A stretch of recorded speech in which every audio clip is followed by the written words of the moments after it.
Hello ladies and gentlemen, and welcome back to my channel for another Hot Toys 1/6 scale Disney figure unboxing and review. Today, we're going to be taking a look at Buzz Lightyear based off his appearance in the Disney Pixar film Lightyear. Now I got mine at a discount from Pop Collectibles. As always, do your own research, make sure you are comfortable before buying. I have popped the link to their site in the description below, along with the discount code Justin's Collection, for 5% off your order if you do decide to buy from them. You are heading down to the description, why not hit that subscribe, bell notification icon, and join button, so you're notified as soon as a brand new Hot Toys 1/6 scale figure review goes live on the channel. As for the box art, I love it when Hot Toys celebrates their work on the front of the box. They're quite clearly proud of the final product, as they should be. This is not a CGI rendering of Buzz, this is the actual Hot Toys figure. Up top, we have Lightyear. Down below in the bottom right-hand corner, a Star Command logo, as well as a little bit of information. On the side of the box, we do have Buzz's arm spilling over the edge from the front cover, a Space Ranger logo, as well as the same information that was printed on the front of the box. And then, around the back, Buzz's ship, legal information, and warnings. Both real as well as in-universe ones. We've got the caution triangle, we then have a caution logo off to one side, and these strips do sort of remind me of what's printed on the top of Buzz's wings. Which would be by design. Hot Toys have been experimenting with their slipcovers recently. We had the clear plastic one with Valkyrie, and now we've got one with straight up holes cut through it for Lightyear. We've got a Lightyear movie logo, and this, I think, is either meant to be an escape pod, reminiscent of Buzz's old school toy packaging, or a helmet of some kind. If you know what this is, weigh in down in the comments below. The way I see this guy might be a little bit different compared to other collectors. Let me explain myself. So in the Toy Story universe, if Hot Toys existed, I think this is what Hot Toys collectors would be buying. Because the film Lightyear was a thing. It's what Andy supposedly saw in the cinema, which then prompted him to want to pick up a mass-produced, off-the-shelf version of Buzz. If there were high-end collectors in Toy Story, this is what they would be buying. First in-hand impressions for Buzz? So far so good. He's nice and chonky, and he feels pretty darn hefty.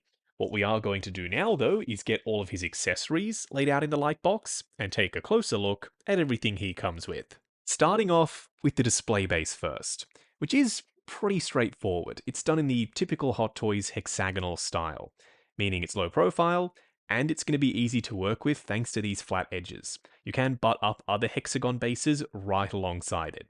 We have Buzz Lightyear for the nameplate, this textured effect to the artwork up on top, and it's done in a metallic finish. So when the light bounces off the surface, it genuinely looks like these are real lens flares, and I love that effect. Now we do get this bendable flight pole and a spring-loaded waist clamp, but we know this style of base is also compatible with a crotch grabber. So Hot Toys, going forward, if you are using this style of base, give us the option. Include a crotch grabber and a flight pole. So Buzz's jetpack does look much more industrial in Lightyear as compared to what we're used to seeing with the integrated flight pack in Toy Story. And I'm okay with that. This has a completely different vibe about it. We've got the red panels here and there and the red canisters around the back that look like they've been strapped in with the linkage up on top. Some little decals and weathering absolutely everywhere, including on the inside of the jetpack. You'd never normally even see this because this is pressed up against his back, so that's some great attention to detail. I would have, however, liked to have seen some blast effects so that we could have plugged them in and made it look like he's flying. They've gone to the effort of including the swap out wings and the flight stand, but no real way of making the jetpack look like it's activated. I do think that the swap out wings are a bit of a cop out. Having the ability to push a button and then the wings be spring loaded and then having them extend would have been my preferred option. Just having these little pieces that slot in and out doesn't really do it for me. Now the jetpack does attach magnetically, and these little arms, if that's what we want to call them, also attach via magnets. You'll see what I mean when we pop this on him. Next up, we get Buzz Lightyear's Space Ranger lightsaber. We have this speckling of grey on the gunmetal panels, and some dirt and grime on the off-white pieces also. The blade portion can be removed, but when you have it in there, you can see the little guiding pin down below. And to me, that looks quite ugly. It does feel fragile too, so when you are slotting this in there or removing the blade, do be careful. Or be cautious. I am so sorry, that was terrible. We also get his Space Ranger pistol. This has a magnet in it, and so too does the lightsaber, so you can holster both of these on him. A little red trigger, a laser pointer with the front part painted in metallic red, and even some teeny tiny little decals on this pistol. There is weathering in the crevices and on the surface. For most useless accessory, we've got the handcuffs. I will never display Buzz holding these handcuffs. Just a boring accessory for me personally. And they don't move, they don't open, they don't fold. It's just a hunk of painted plastic. At least it's well painted. Just like the jetpack, the laser has this really unique industrial feel about it. And it's removable. If you don't want to have him wearing it, just take it off. The strap is made of this rubbery plastic. There's a magnet on the inside. That's what locks it down onto his forearm. And the hose is also rubbery, so I don't think you have to worry about putting pressure on it when you're trying to wedge this onto his forearm. Now, unfortunately, it doesn't light up, and we don't get any included laser effect pieces. The barrel is open, so they could have absolutely included an effect if they wanted to. It turns out that they just didn't, I suppose. I know it sounds like I'm complaining about literally everything. I don't mean to. I still dig the array of accessories. I just would have liked to have seen one of those Iron Man laser beam effects and also the jetpack effects that we literally get with all of the Mandalorian figures. Now, I think it was the director of Lightyear that said that he wanted everything to have this real 90s tactile feel about it, as though everything was touchable and clickable, with big red buttons and contrasting keyboards and whatnot. This little laptop screams that for me. You've got the little floppy disk drive around the front, the little ports around the side, and of course, you can flip open the screen. They've even added some washers in all the panel line work just so that that detail does pop on this little thing. By far, my favorite accessory here is Socks the cat. This little dude was awesome in the movie, and I'm glad that we have him in 1/6 scale. He's just so much fun to mess around with, mainly because of his posability. It's surprisingly decent. He's got a ball joint for the tail, a ball joint in each of the legs, 2 in the torso, and a ball joint in the head sculpt, so you can give him a bit of a quizzical head tilt as he's looking up at Buzz. The articulation is so good that you can have Sock sitting down looking at his computer. I didn't think that that was going to be possible out of a mini 1/6 scale articulated cat. There's a believable amount of texture sculpted in, and he's got these big, wide open, glossy eyes, and some paw pads underneath his feet. The only complaint I have is he does get a little bit gappy when you bring his torso forward. Seeing as though his articulation is good enough for him to sit down, I'm totally fine with that. And lastly, a full array of hands, ranging from open palm hands with the pinkies curled in ever so slightly, to a trigger finger hand for the right side, as well as a pointing finger hand, a saluting hand, also for the right side, and you're probably noticing a bit of a trend at this point. We do only get one additional hand for the left side, all the rest are exclusively for the right. But he does come with one more for the left side, which is a closed fist already installed on him out of the box. What we are going to do now, though, is get Buzz himself out here.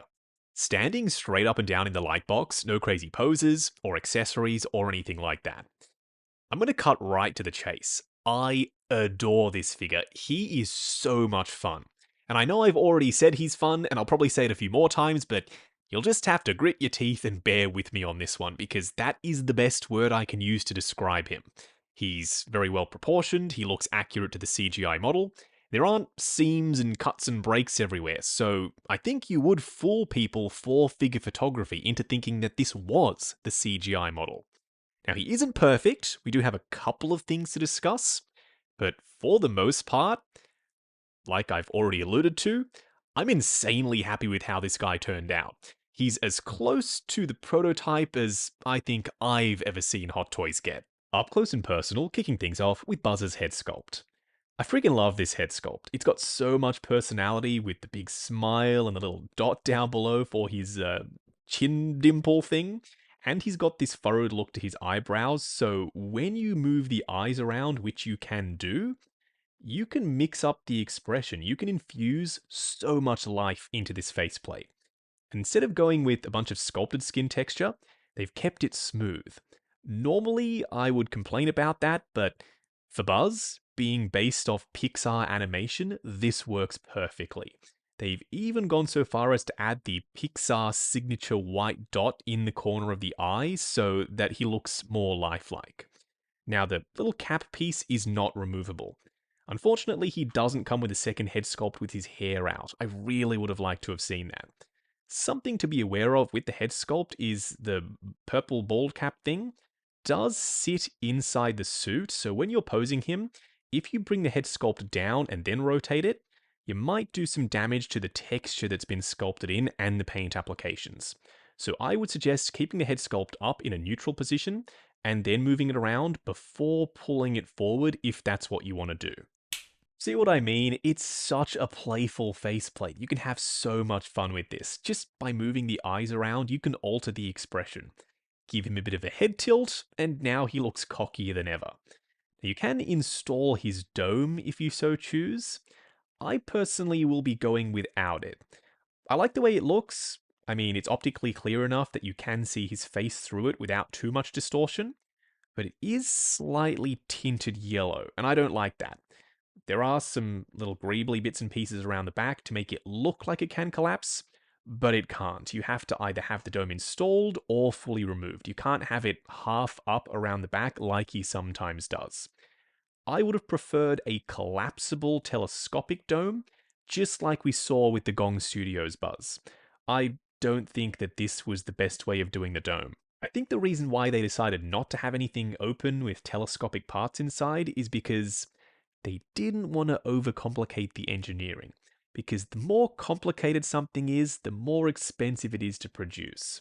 Not that I think Gong had a massive issue being overcomplicated. It's just, Hot Toys logic. Now that we're back here, you can see all of this sculpted in sort of wrinkling and pulling on the purple cap. And a ton of surface detail on the armor.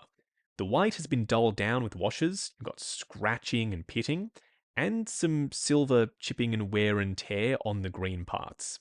Then for the decals, they are super sharp, the little caution tapes, the triangles, and O2 and Lightyear. You can then bring in his jetpack, which is held in place magnetically. And they've even weathered the inside of the jetpack, which is something that you'd normally probably not even see. When you pop the jetpack on, you can then close up the little arms because they too are held in place with magnets.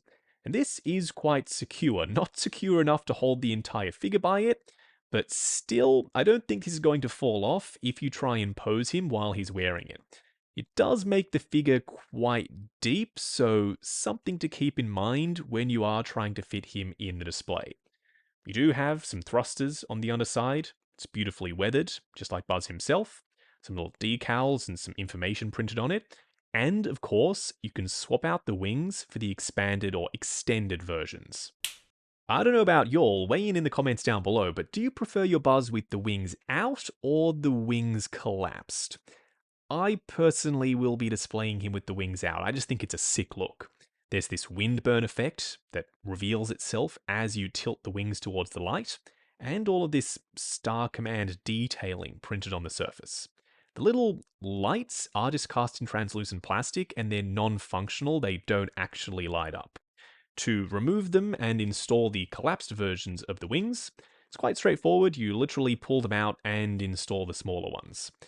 I still would have liked to have seen wings that could have popped out with the press of a button. That would have been absolutely insane. From front on, they just nicely stick out around the sides.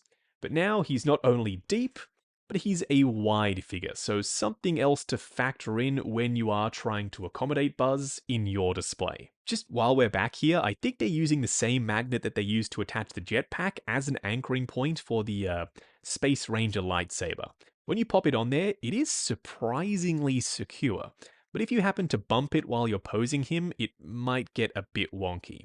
So I would suggest doing the pose first and then installing this around the back, if that's how you want to display your Buzz. So there was a lot to look at around the back with all of the weathering, but there is so much more to look at around the front. It's essentially a futuristic, modernized version of that classic Toy Story look for Buzz. The proportions, though, it's straight up old school Toy Story, and I'm all for it. He's got the big round shoulders, quite a chonky chest, he narrows down for the waist, and then he's got these massive chonky boots, which we're about to get to. The buttons are quite shiny and metallic, and the same thing with the emergency flotation thing. That is done in metallic red.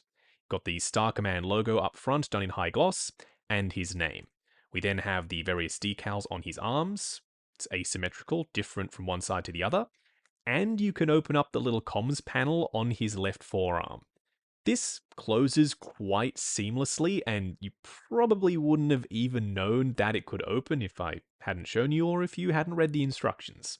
He does have one more little feature, but it's something you have to install on his forearm, on this side. It's his laser.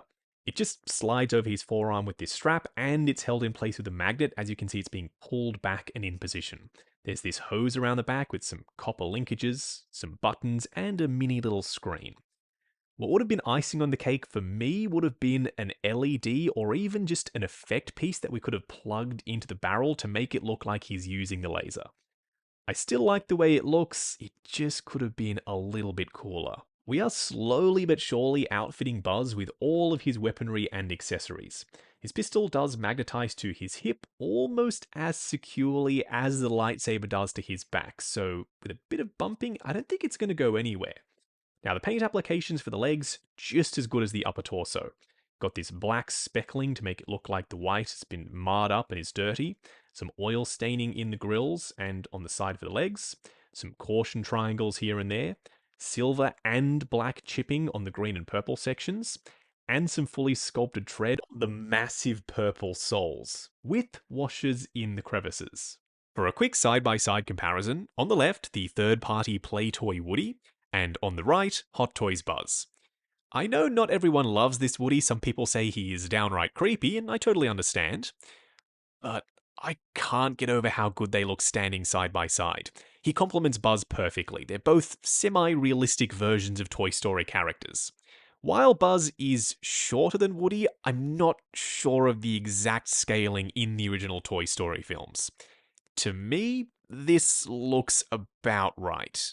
Seeing as though Buzz was voiced by Chris Evans in Lightyear rather than Tim Allen, I thought, to hell with it, let's just bring out a Hot Toys Captain America. And as you can see, D23 Cap is taller than Buzz. So that should give you a rough idea as to how Buzz scales next to a standard 1/6 scale figure. Going over Buzz's articulation, because his body is essentially his suit, that means it's all bespoke to him, so I am pretty curious to find out what's going on here. Starting off with his head sculpt, it's on a fixed neck with a ball joint down the bottom. Looking forward to there, looking up to there, swivel, and pivot side to side. His arms can extend out at the shoulders, going up to there, the shoulder pads will move out of the way a little, going forward and back, butterfly joint that also hinges up and down. There's a swivel just below the shoulder pad, double bend at the elbow, and for the wrist peg, it's a hinge and swivel. Just like an Iron Man figure, there is a drop-down joint in the ab section. If you do activate it, you will get more range. Crunching forward to there, flexing back to there, swivel, and pivot side to side. I thought the legs would be on drop-downs as well, but they aren't. This piece is made of rubber, and it does collide with the thigh armor, limiting range of motion forward. Going back to there, going out to there, swivel at the hips, and a swivel at the upper thigh. Double bend at the knee on ratchets going past 90, and a split cut boot design with a double ball peg for the ankles. Good for forward and back, swivel, as well as ankle tilt. And lastly, toe articulation. Moving on to the 3 cool and 3 annoying things. The first annoying thing is I just don't like how the dome works. I would have preferred if these were actual sliding pieces of clear plastic so that we could have had the dome slide all the way back into the backpack area, or have it fully enclose the head sculpt. Having a faux dome that you literally have to remove instead of having it integrated into the suit, I don't think was the right call. The second annoying thing is even though the faceplate is removable, we only have one faceplate with one expression. The third annoying thing is, unfortunately, the jetpack. It looks cool, it pops on magnetically, I like all of that, but the wings are separate swap-out pieces, rather than having them integrated into the jetpack itself. There's more than enough room in here. They absolutely could have had them telescopic so that they could have slid in and slid out. The first cool thing is socks. He is so freaking cute. There's so much texture on him, and he has a bunch of articulation. The second cool thing is the fact that Buzz has moving eyes. Considering how large they are and how expressive this faceplate already is, being able to switch up the eye position every now and then just helps you keep it fresh. The third cool thing is how easy it is to attach his accessories to him. It's all pretty much done with magnets, and the magnets are really strong. So as long as you're not bumping these too hard during posing, I don't think they're going anywhere. Wrapping up on Hot Toys Buzz Lightyear based off his appearance in the film Lightyear. This figure is incredible. I'm going to say the P word, and I don't often use it to describe figures, but I'm going to today. This figure is perfect. Yes, I had some complaints about the accessories and how things work and whatnot, but I can get around all of that because as a whole, this guy is so much greater than the sum of his parts. He's proportionate, he looks super accurate to the CGI model, the articulation is great, he comes with a ton of accessories, and the head sculpt just brings so much life to him. And the fact that you can move the eyes around and mix up the expression is just icing on the cake. So at the end of this, if you are a Toy Story, Buzz Lightyear, or just Lightyear fan, is this guy worth picking up? Absolutely. I do not think you're going to regret your decision if you do decide to grab him, pop him in your display, and just have fun messing around and posing him. This is one of my new all-time favorite figures. Maybe that's the 90s kid in me talking, or it could be just the cool factor of the figure, but those two things combined sold me the moment I opened the packaging, and I think you're going to feel the same way. Now, I got mine at a discount from Pop Collectibles. As always, do your own research. Make sure you are comfortable before buying. I have popped the link to their site in the description below, along with the discount code Justin's Collection, for 5% off your order if you do decide to buy from them. While you're down there, why not hit that subscribe, bell notification icon, and join button if you like the sound of seeing your name in the end credits of my reviews. Like, comment, and subscribe. We'll catch you in the next video.